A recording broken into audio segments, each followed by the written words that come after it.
When you have this type of awareness, you're going to be led. Yes, I said led, better yet, guided to all the right processes and techniques, and it's going to work fast for you. You're going to have what you desire. You're going to have your goals. You're going to become what you desire that fast. I appreciate you subscribing right down at the bottom, and let's get into it. You know, what's really interesting is how in the manifestation community and just manifestation in general, you start to feel like you're stuck in this box where you have to do this one technique. You think because you took a course, well, you know, this is the technique that I have to use forever. When that's not the case. I used to think like that. And even in my own process, I was in the state where I was like, I have to use this to manifest, I have to use this technique to consciously manifest everything. And it dawned on me, and I got the realization, like, that's not necessary. That's not true. It's not necessarily true, because I use a bunch of processes. And this is what I found out, y'all. So I have my go-to process, right? I have the go-to one, and it leads me, because I'm in the vibrational frequency, to receive and really translate that intuition. I get intuition, so I'm led to the next process. Do you see what I'm saying?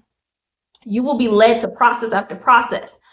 And the way that this works is like this. I can think back to when I was first starting to, or in the process of having my own place, and I was living with my sister. And I was led to do this certain manifestation course. And during that manifestation course, I worked that course over and over again in the process in it. And ultimately, that led me to getting a certain manifestation coach. And from that coach, she helped me so much, and I was in the vibrational frequency to receive more. And so from there, I was led, well, then the manifestation happened where I lived in my own place. So it's not one technique that got me from point A to point B. It was a multiple processes, but I had a go-to process. And that's how I see it now. With the process that I use with my clients and my students, it's the go-to process. It's not the end-all be-all process. It's not the only process that you're going to use, but it is that starter process, the one that you can go back to basics with. When you see something in your reality that you don't like, then you go to the process, shift your limiting beliefs, and then boom, you are guided. You're guided to the process. And you know what? That even brings up another story. When I was feeling stagnant in my business, and I was like, I don't even want to focus on it, because it's just like, I felt like I wasn't getting new followers on Instagram. And I really wasn't doing too much for my business at that time, because I felt stagnant. I felt discouraged because I wasn't getting the followers. So I was doing a process to shift my limiting beliefs. And you know where it led me? It led me to, I had the inspired action to look at something on Instagram, and then I seen an ad for a certain course. So I got into the course, and well, it's like a coaching program, and I'm in it now, and it led me to making YouTube and doing all these videos and really finding the platform that is for me, which is YouTube. So it leads you to all this different stuff. It's not one thing. It may guide you to go look at a guided meditation, which I've had that happen, where it guided me to do that. It may guide you to go watch a Bashar video. It'll guide you to everything that is required for you to manifest what your desire is fast. So don't get stuck in that box. Don't feel like, because that's the thing though. When you start to feel stuck, you're doing the conscious manifestation technique. You may be working it over and over again, but then you feel bored, and then you just fall off. You just stop doing it.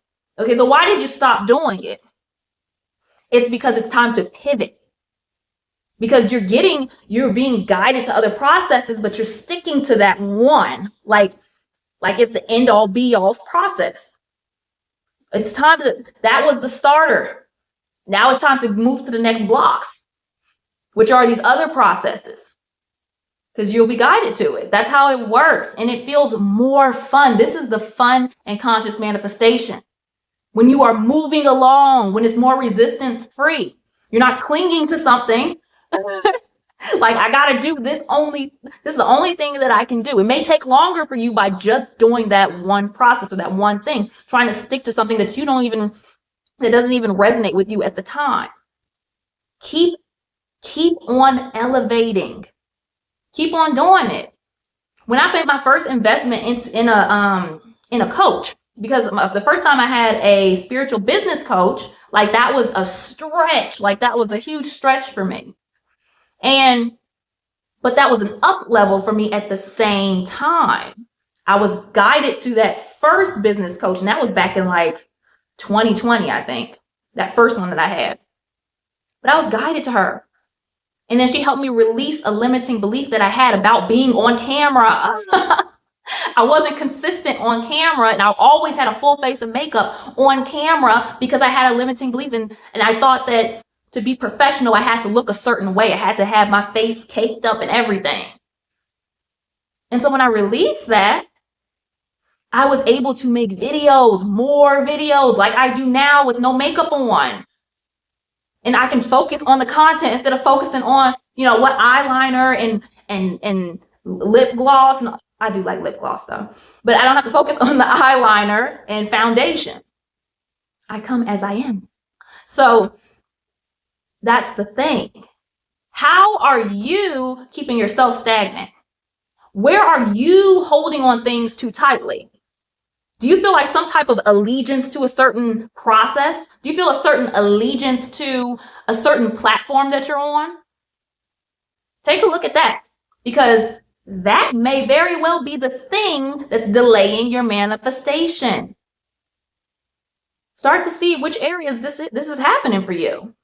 Because I bet you, once you start really understanding this, you'll start to move faster. Manifestations will happen much, much faster, and you'll be guided to all the right stuff. And don't get too in your head to the point where you are not utilizing the resources you have in front of you. For me, this is something that I more recently just started to realize about myself. Being in courses and coaching programs and group coaching programs, it's like, I'll in my head, I was like, well, do I really have any questions? Like, I should know all this stuff already. I'm a manifestation coach. I already have the method. So I don't need their help. I don't have to ask a question. I can just listen.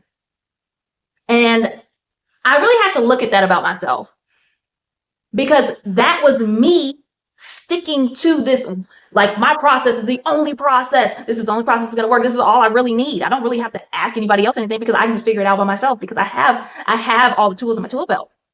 Okay. But part of using those tools in your tool belt is not holding on tightly to that process. Stop holding on to it. That's what I would tell myself. That's what I have told myself. And be at the point where you can do other things, where it's not so rigid. You're not leaving room for intuition. You're not leaving room for inspired action to come through.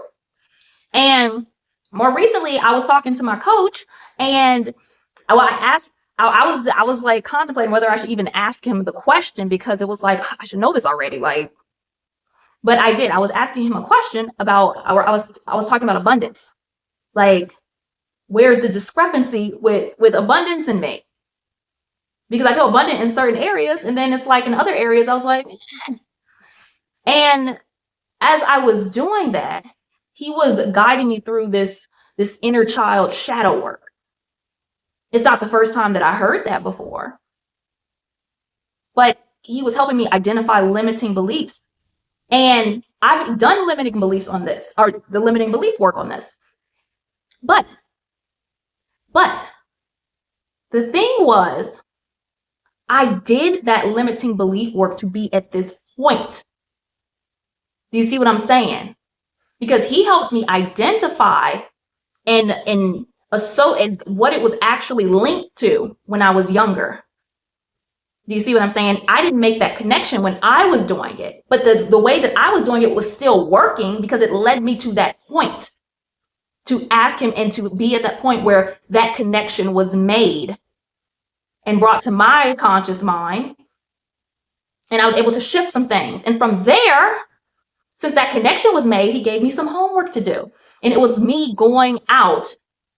It was me going out and having fun by myself, like without my son. And then I was like, when he gave me that homework, I was like, I don't even remember the last time I went out by myself with the intention of having fun. Like, I've been out by myself to do things like errands and grocery shopping, things like that. But I can't think, or I couldn't recall a time where it was like in the last 10 years where I actually went out by myself with the intention of having fun and enjoying myself. And he was telling me to pay attention to the way my body feels. And sounds simple. And it is so subtle for some people. But there is a connection. Your nervous system remembers. It always remembers, and those familiar feelings. And it's not, I don't want to say it's stuck energy, but your body remembers. Just like you have muscle memory, your body remembers those familiar feelings. And it was familiar feelings of anxiety. And even when I got off the call with him, like, my body was really reacting. Like, I was shivering. And it wasn't even cold. I keep my AC on like 69 degrees. Now, that may be a little cold for some of y'all, but that's my normal temperature. But it stayed on that. But after the call, I was shivering. So my body was reacting. And when I went out and had fun, my body, it was like my stomach was reacting. It was like I was feeling nervous. And the thoughts that were going through my head was like, oh, people are going to think she's walking weird. As funny as that is. But I was able to pay attention to the thoughts that were going on and the way my body was feeling. And by doing those things, I did the thing. I shifted limiting beliefs while I was moseying along, walking. And I had fun. I went to art galleries. That was a really fun time for me. And it opened the door for more things for me. So that's what you pay attention to. Pay attention to the techniques. Stop holding on so tight to a technique. Stop thinking you know it all. Stop thinking, oh, you can't learn from somebody because you should know it. If you knew it, you would do it. Do you see what I'm saying? So if you were doing a process like I was doing my process, and I was thinking my process, I have to figure it out with my process, and I don't need anybody else's process. And that, if I would have kept on that type of trajectory, it would have taken me longer on the long path for my manifestation. But since I was holding on loosely and I was asking my coach those questions, I was able to identify what the limiting belief in the link was. And I felt so much more lighter. And I was able to do something that I didn't do in 10 years? That's big. So start paying attention to that. What areas of your life are you being resistant to? What processes keep holding you in that one spot because you keep feeling stuck and you keep doing the same process? I want to know in the comments, did this resonate with you? Did I strike a chord? Did you get a breakthrough? Put it in the comments right down below. And I appreciate you watching this video and subscribing and pressing that bell icon right at the bottom so that you can see the next video and get your next breakthrough, because you're always getting that when you watch these videos. I'll see you in the next one.